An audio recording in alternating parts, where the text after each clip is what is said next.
Hi friends, welcome to my channel.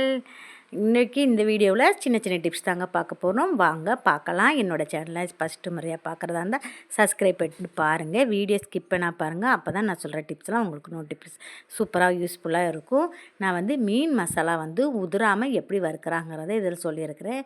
ஒரு spoon தனி மிளகாத்தூள் எடுத்துக்கோங்க. கொஞ்சமாக மஞ்சத்தூள் எடுத்துக்கலாம், ஒரு அரை டேபிள் ஸ்பூன் அளவு. அதுக்கப்புறமா கொஞ்சம் ஒரு அரை ஸ்பூன் கரம் மசாலா எடுத்துக்கலாம்.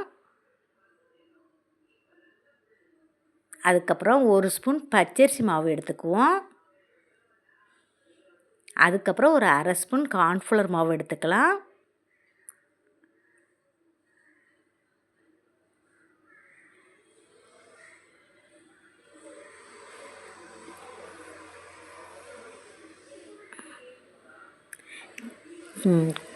கொஞ்சமாக தனியாத்தூள் எடுத்துக்கலாம். ஒரு அரை ஸ்பூன் அளவு சேர்த்துக்குங்க போதும். இது நான் அரை கிலோ மீனுக்கு தேவையான மிளகாத்தூள் சொல்கிறேன். கொஞ்சமாக உப்பு எடுத்துக்குவோம், சால்ட் உப்பு. உப்பு தேவையான அளவு எடுத்துக்குங்க. இதில் ஒரு 2 ஸ்பூன் ஆயில் ஊற்றுக்கலாம். ஆயில் ஊற்றிட்டு இஞ்சி பூண்டு பேஸ்ட்டு போட மறந்துட்டேன், அதனால் போட்டுக்கிறேன். போட்டுட்டு நல்லா மிக்ஸ் பண்ணிக்கலாம். இஞ்சி பூண்டு பேஸ்ட்டு 1 ஸ்பூன் எடுத்துக்கோங்க. நல்லா மிக்ஸ் பண்ணிக்குவோம். ஆயில் 2 ஸ்பூன் ஊற்றி நம்ம மிக்ஸ் பண்ணுறதுனால தண்ணி ஊற்றணும்னு அவசியம் இல்லை. தண்ணி தேவைப்பட்டால் மட்டும் லைட்டாக ஊற்றிக்கங்க. ஊற்றிட்டு நல்லா மிக்ஸ் பண்ணிக்கலாம். இனி மீன் எடுத்துக்கலாம். மீன் எடுத்து மீன் கொஞ்சம் பெருசாக இருந்ததுன்னா நடுவில் 2 கோடு மட்டும் போட்டு வச்சுக்கோங்க. நான் கோடு மட்டும் போட்டுட்டு உங்களுக்கு காமிக்கிறேன். கோடு போட்டாச்சு. இனி நம்ம மீன் மேலே மசாலாவை நல்லா தேய்ச்சி விட்டுறலாம். எல்லா மீன்லேயும் மசாலா படிகிற மாதிரி நல்லா தேய்ச்சி வச்சுருங்க. எப்படி கட் பண்ணி விட்டுருக்கேன்னு பாருங்கள். இப்படி கட் பண்ணி விட்டோம்னா மசாலா உள்ளே போய் நல்லா செட் ஆகும். அதுக்காக தேய்ச்சாச்சு. நல்லா தேய்ச்சி ஒரு அரை மணி நேரம் அப்படியே எல்லா இடத்துலையும் மீன் மசாலா தேய்க்கிற படுற மாதிரி நல்லா தேய்ச்சி வச்சுக்கிடுங்க. தேய்ச்சி வச்சுட்டு ஒரு அரை மணி நேரம் அப்படியே விட்டுருங்க. ஒரு அரை மணி நேரம் விட்டு கழித்து அப்புறம் நம்ம பொரித்து எடுக்கலாம். எப்படி மசாலா எல்லா இடத்துலையும் படுற மாதிரி தேய்ச்சிருக்கேன்னு பாருங்கள்.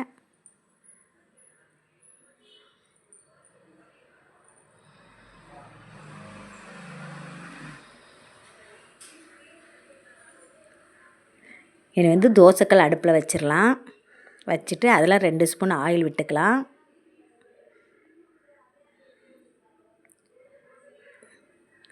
ஆயில் விட்டுட்டு நம்ம இப்போ மசாலா போட்டு வச்சுருக்கோம் பார்த்திங்களா, அந்த மீன் எடுத்து போட்டுடலாம். நான் இன்றைக்கி தோசைக்கல்ல ஃபஸ்ட்டு ஒரு 3 மீன் போட்டு விட்றேன். அதை நல்லா ஹை லெவலில் வைக்காமல் சிம்மிலே வச்சு நல்லா பொரித்து எடுங்க. சிம்மிலே வச்சோம்னா ரொம்ப அடி பிடிக்காமல் இருக்கும். அதுக்காக தான் சொல்கிறேன். சிம்மிலே வச்சு பொரித்து எடுங்க. சிம்மிலே வச்சு நீ ஒரு 5 நிமிஷம் விட்டிங்கன்னா போதும். ஒரு 2 நிமிஷம் கழித்து லைட்டாக திருப்பி விடுங்க. திருப்பி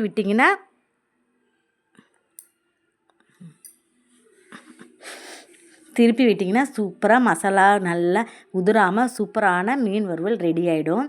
திருப்பி விட்டுட்டேன் பாருங்கள். இனி மீனை எடுத்து வச்சு நம்ம சாப்பிட்றலாம். 5 நிமிஷம் ஆகிடுச்சி. சூப்பராக வெந்துருச்சு. பார்த்ததுமே உங்களுக்கு சாப்பிட்ணும் போல் தோணுங்க. அவ்வளோ டேஸ்டியாக இருக்கும், அவ்வளோ சூப்பராக இருக்கும். இனி நீங்கள் மீன் வறுத்திங்கன்னா இந்த மாதிரி நீங்கள் வறுத்துங்க. இதை எடுத்து நம்ம சாப்பிட்றலாம். சூப்பரான மீன் மசாலா மீன் வறுவல் ரெடி. மசாலா உதிராமல் சூப்பராக எப்படி செய்கிறதுன்னு சொல்லியிருக்கேன். வீடியோ ஸ்கிப் பண்ணாமல் பார்த்தீங்கன்னா கண்டிப்பாக உங்களுக்கு புரிஞ்சிருக்கும். நெக்ஸ்ட் நம்ம மீன் வறுத்தாச்சு. என் வீடு எல்லாமே மீன் ஸ்மெல்லாக இருக்கும். அந்த ஸ்மெல் போகிறதுக்கு ஒரு டிப்ஸ் சொல்கிறேன் பாருங்கள். தோசைக்கல், ஒரு வேஸ்ட்டான தோசைக்கல் எடுத்துக்கோங்க. அதை அடுப்பில் வச்சுக்கலாம். அடுப்பில் வச்சுட்டு சிம்மில் வச்சு விட்ருங்க. சிம்மில் வச்சுட்டு காப்பி பொடி கொஞ்சம் எடுத்துக்கோங்க. எந்த காப்பி பொடினாலும் பரவாயில்ல. உங்கள் வீட்டில் எந்த காப்பி பொடி இருக்குதோ அதை எடுத்துக்கோங்க. எடுத்துகிட்டு அதில் கொஞ்சமாக கொட்டி விட்டுறலாம். கொட்டி விட்டுட்டு அப்படியே அடுப்பு நல்லா சிம்மில் வச்சு விட்டுட்டு ஒரு கத்தியோ ஒரு ஸ்பூனை வச்சு லைட்டாக அந்த காப்பி பொடியை நீவி விடுங்க. அப்படியே இது பண்ணி விடுங்க, கிண்டி விடுங்க. அந்த கிண்டி விட்டிங்கன்னா அதில் வர்ற அந்த காப்பி பொடி ஃப்ளேவர் நம்ம மீனெல்லாம் வறுத்தா அப்படியே கிச்சனுக்குள்ளே அப்படியே நிற்கும். அந்த நெடி, அந்த மீன் வாசம், அந்த மீன் வாசம் இல்லாமல் அந்த காப்பி பொடி வாசம் ஃபுல்லாகவே நமக்கு பரவி சூப்பராகிடுங்க வீடே. இந்த மீன் வாசங்கிறது, மீன் நாற்றங்கிறதே வராது.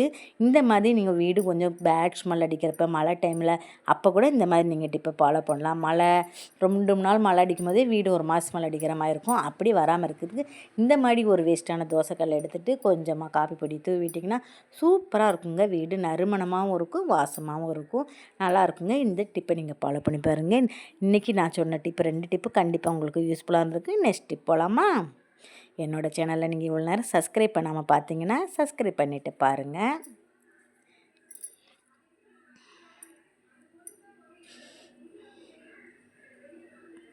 நெக்ஸ்ட்டு வந்து நம்ம கல்லுப்புலாம் அந்த மழை டைமில் வந்து யூஸ் பண்ணுறப்ப ஒரு மாதிரி தண்ணி விட்டுரும். அப்படி விட்டோம்னா நம்ம அதில் வந்து சில்வர் ஸ்பூனை போட்டோம்னா சில்வர் ஸ்பூன் வந்து துரு பிடிச்சிரும்.